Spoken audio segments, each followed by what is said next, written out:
बहुत रोचक तरीके से भगवान लीला का वर्णन किया। तो यहाँ पर इस श्लोक में वर्णन आता है कि जितने स्त्रियाँ हैं, ब्रज स्त्रियाँ, यशोदा प्रमुखा ब्रज स्त्रियाँ, तो जितनी ब्रज की स्त्रियाँ हैं, यशोदा जिनकी प्रमुख हैं, तो वे इधर उधर ढूंढ रही हैं कारण इस संकट का जो है इस तरह से उलट जाना, इसका क्या कारण हो सकता है। और कुछ भी कारण नहीं समझ में आ रहा कि कारण क्या हो सकता है। तो यहाँ पर बात यही है कि जो उत्कच नाम का असुर था, चूँकि उसका शरीर वायु का था और भगवान के चरण का उसको स्पर्श हुआ, तो उसका जो वायु का शरीर है तो वो जो है वायु तत्व में मिल गया और बाकी कुछ शरीर में कुछ था ही नहीं कि कुछ मिलता, उसकी लाश मिलती, कुछ होता।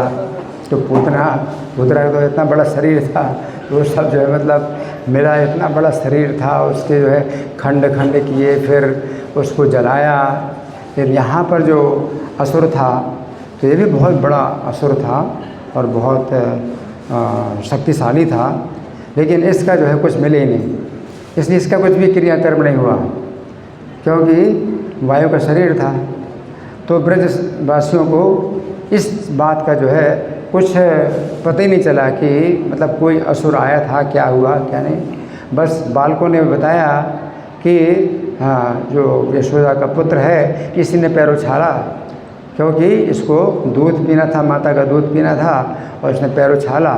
और पैर उछालते हैं जैसे बालक, तो बालकों की चेष्टा में पैर उछाला था, कोई कारण नहीं था कि सकट को उल्टेगा। ये तो अपनी बालक की चेष्टा में पैर उछाला था और सकट गिर गया। तो बच्चों को जो है समझ में आ गया कि सकट कैसे गिरा, क्योंकि बालक ने पैर उछाला। तो उनके पास इतनी बुद्धि नहीं थी, जिनके पास बुद्धि थी वो नहीं समझ सकते। तो बुद्धि से भगवान की लीला नहीं समझ में आती, और जिनके पास बुद्धि नहीं उनको समझ में आता है। तो जो बच्चे हैं उनके पास बिल्कुल बुद्धि नहीं है, वो कहते हैं इसमें क्या आश्चर्य है। उनको अनुभव नहीं इस बात का कि इतना भारी जो चीज़ है वो छोटे से कोमल पैर से जो है मतलब कैसे उलट सकता है। तो वो कहते हैं इसमें क्या आश्चर्य है, ये तो जो है सीधी सीधी बात है कि बालक ने जो है पैर उछाला और सकट उलट गया। जिनके पास बुद्धि है, जिनके पास अनुभव ही है, तो अपने अनुभव से, अपनी बुद्धि से भगवान की लीला को कोई समझ नहीं सकता। तो कोई भी नहीं समझ पाया इस चीज़ का। हाँ, और उन्होंने फिर जो है कुछ अनिष्ट हुआ तो और पूजा पाठ जो कुछ भी है वो मतलब कर रहे हैं, लेकिन इस बात का जो है रहस्य किसी को नहीं प्राप्त हुआ कि ये मतलब कैसे हुआ। तो जो लोमस ऋषि हैं तो वो उनकी जो है कि बहुत बड़ी कृपा हुई।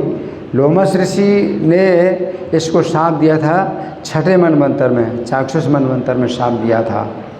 और ये वैवस्वत मनवंतर जब आया तो वैवस्वत मनवंतर का भी जो है 12 करोड़ साल बीत गए।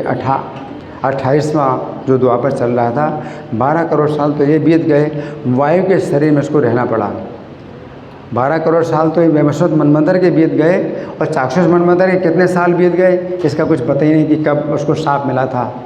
तो ये समझिए कि जो ब्राह्मण और जो वैष्णव होते हैं उनका जो अपराध किया जाता है तो इसका जो है मतलब बहुत दंड भोगना पड़ता है। और ये जो उसने किया था तो ये जो है अपनी शक्ति का परिचय देने के लिए उसने जो है वहाँ के वृक्षों को उखाड़ा था। अगर खुजली हो रही थी तो पहाड़ में जाकर के खुजला देता वहाँ आकर के पेड़ों में अपनी जो है खुजली क्यों मिटाने की ज़रूरत थी उसको, है ना। तो लोमस ऋषि को दिखाना चाहता था। तो ये जो है एक तमोगुण होता है, जो तमोगुण असुरों में जो है तमोगुण होता है। तो तमोगुण में क्या है कि वो जो है लापरवाही, प्रमाद, आलस्य, निद्रा, तन्माति भारत। तो प्रमाद है, तो प्रमाद का मतलब कितना भी नुकसान हो रहा है उसको चिंता नहीं होती।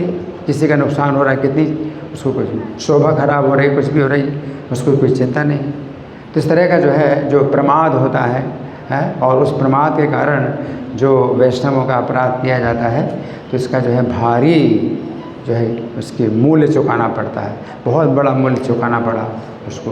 तो शिक्षा मिलती है हम लोगों को कि कभी जो है अपने जो है चाल अपनी चाल जो है थोड़ा संभालो अपनी संभल करके चलो, है आप चलते हो, है ना, तो संभल के चलो। किसी भक्त को जो है आप दिखा रहे हैं कि आपको पता नहीं चल रहा है, और किसी को पैर मार दिया, किसी को हाथ मार दिया, किसी को टकरा दे, और दिखा रहे हैं कि जैसे हमें कुछ पता नहीं है।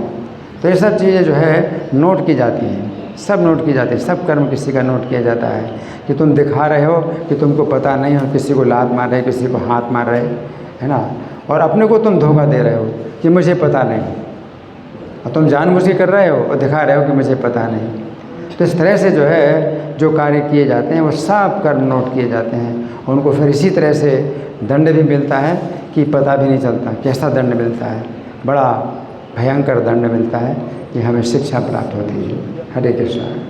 श्री कृष्ण कथा महामहोत्सव की जय, श्रील प्रभुपाद की जय। हरे कृष्ण।